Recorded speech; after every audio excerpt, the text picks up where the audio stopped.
Good morning students, welcome again.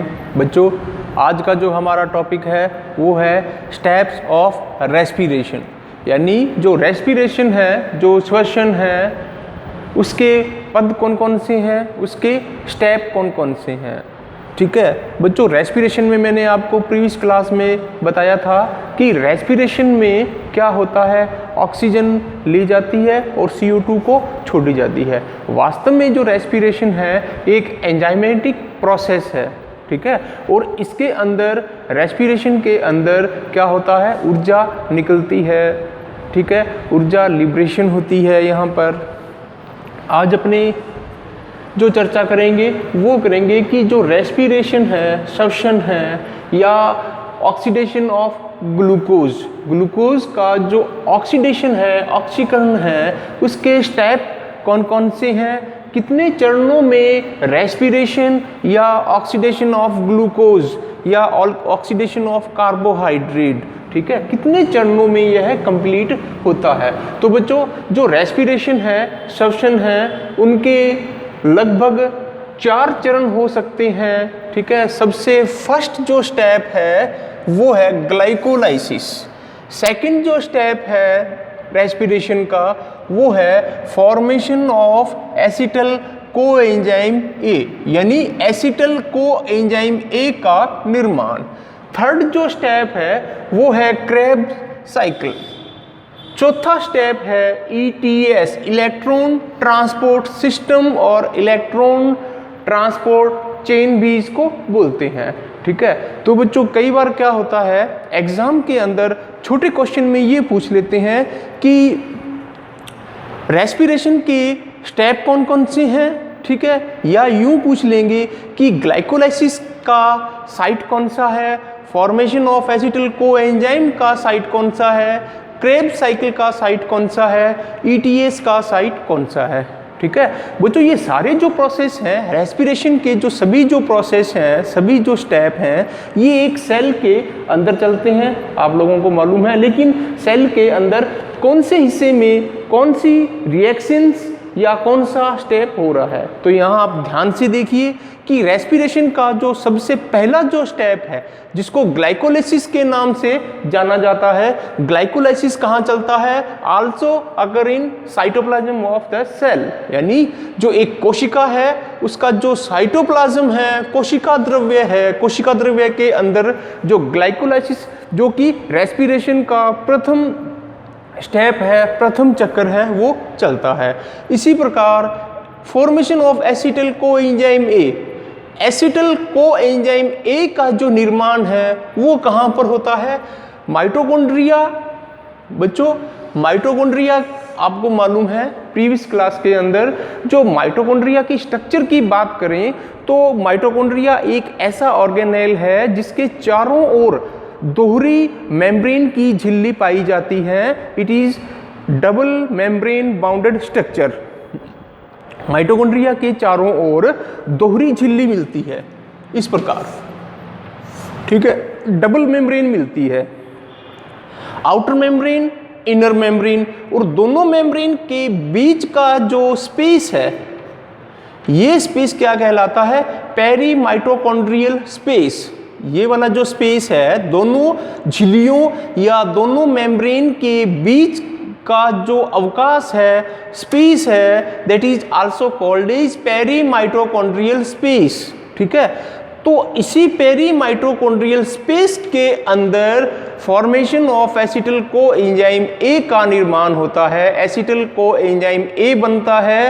Respiration का जो द्वितीय चरण है वो माइटोकॉन्ड्रिया की जो दोनों झिल्लियों के बीच जो अवकाश है वहां पर होता है, ठीक है। इसी तरह रेस्पिरेशन का जो थर्ड स्टेप है जिसको क्रेब्स साइकिल के नाम से जाना जाता है, क्रेब्स साइकिल कहाँ चलता है, माइटोकॉन्ड्रिया की मैट्रिक्स के अंदर, ठीक है, माइटोकॉन्ड्रिया की मैट्रिक्स के अंदर। और अगर बैक्टीरिया की बात करें तो बैक्टीरिया के अंदर जो साइटोप्लाज्म है जिसको साइटोसोल कहते हैं, साइटोसोल के अंदर चलता है, ठीक है। इसी प्रकार रेस्पिरेशन का जो आखिरी स्टेप है, ऑक्सीडेशन ऑफ फूड या ऑक्सीडेशन ऑफ कार्बोहाइड्रेट का जो आखिरी पद है, वो ETS इलेक्ट्रॉन ट्रांसपोर्ट सिस्टम के नाम से जाना जाता है। ठीक है, और इलेक्ट्रॉन ट्रांसपोर्ट जो सिस्टम है वो कहाँ चलता है बच्चों? माइटोकॉन्ड्रिया की जो क्रिस्टी है। अब क्रिस्टी कहाँ पर होती है आपको मालूम है? माइटोकॉन्ड्रिया की अगर स्ट्रक्चर देखें तो माइटोकॉन्ड्रिया की जो आउटर मेम्ब्रेन है वो तो बिल्कुल स्मूथ होती है, स्पार्ट होती है, लेकिन जो इनर मेम्ब्रेन है वो स्पार्ट नहीं होती, जगह जगह पर उभार मिलते हैं और इन्हीं उभारों को क्या बोलते हैं? क्रिस्टी बोलते हैं।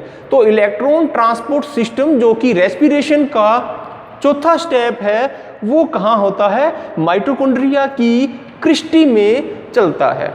ठीक है, माइटोकॉन्ड्रिया की क्रिस्टी के ऊपर छोटे छोटे जो कण मिलते हैं जिनको ऑक्सीजोम मिलते हैं या F0 F1 पार्टिकल भी FO या F1 पार्टिकल भी कहते हैं, में यह प्रोसेस चलती है।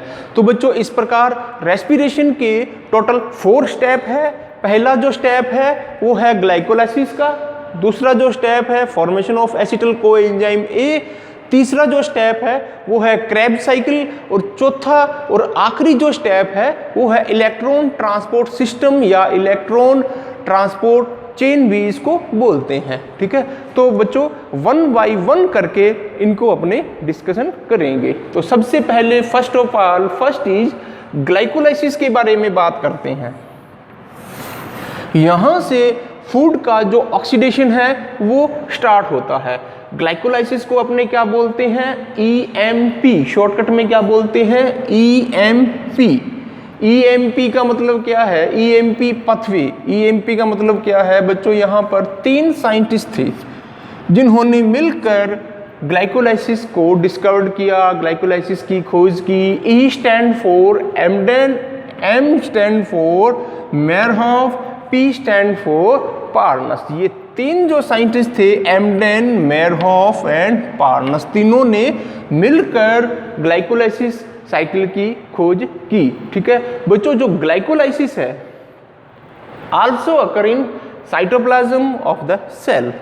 कोशिका का जो कोशिका द्रव्य है में ग्लाइकोलाइसिस जो कि रेस्पिरेशन का प्रथम चरण है, फर्स्ट स्टेप है, तो ग्लाइकोलाइसिस वहां पर चलता है। ठीक है, तो glycolysis common phase for aerobic and anaerobic respiration both.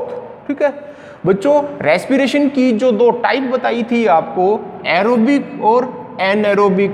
Aerobic में क्या होगा? जब oxidation of carbohydrate, presence of oxygen, oxygen की उपस्थिति में जब कार्बोहाइड्रेट का ऑक्सीडेशन हो तो एरोबिक रेस्पिरेशन कहलाता है, और ऑक्सीजन की अनुपस्थिति में जब incomplete oxidation of carbohydrate, that is also called as anaerobic respiration. ये 2 अलग अलग रेस्पिरेशन की टाइप है। ठीक है, तो बच्चों एरोबिक और एनारोबिक, ठीक है, दोनों प्रकार के जो रेस्पिरेशन है, दोनों के लिए ग्लाइकोलाइसिस जो है वो कॉमन फेज है, दोनों के लिए कॉमन फेज है। और ग्लाइकोलाइसिस का पूरा प्रोसेस देखें, पूरा साइकिल देखें तो लगभग इसमें 10 बायोकेमिकल रिएक्शन होती हैं। कोशिका सेल की जो कोशिका द्रव्य है, साइटोप्लाज्म है, उसके अंदर ग्लाइकोलाइसिस के लगभग 10 स्टेप हैं, 10 बायोकेमिकल स्टेप्स हैं। बच्चों ग्लाइकोलाइसिस के अंदर ना तो ऑक्सीजन खर्च होती है और ना ही CO2 रिलीज होती है। ठीक है, in case of glycolysis neither consumption of oxygen and nor liberation of CO2, ना तो इसमें ऑक्सीजन यूज होती है और ना ही इसमें CO2 बाहर छोड़ी जाती है। ठीक है, अब यहाँ पर देखो ग्लाइकोलाइसिस के अंदर जब एक ग्लूकोज का पूर्ण रूप से ऑक्सीडेशन होता है तो 2 मोल ऑफ पायरुविक एसिड के अपने को प्राप्त होते हैं। ग्लाइकोलाइसिस का जो प्रोडक्ट है, इसका जो फ्रूट है, फ्रूट के रूप में क्या मिलता है? ग्लूकोज का 1 मोल जब ऑक्सीकृत होता है ग्लाइकोलाइसिस के अंदर तो पायरुविक एसिड के 2 मोल अपने को प्राप्त होते हैं। पायरुविक एसिड के अंदर कार्बन की संख्या कितनी है? 3। ठीक है। तो पायरुविक एसिड के 2 मोल अपने को प्राप्त होते हैं। तो इसके बाद अपने क्या करेंगे, ग्लाइकोलाइसिस के अंदर एनर्जी खपत भी होती है और एंड में अपने को एनर्जी प्राप्त भी होती है, ठीक है। तो नेक्स्ट लेक्चर में अपने ग्लाइकोलाइसिस साइकिल है उसको अपने डिटेल में एक्सप्लेन करेंगे।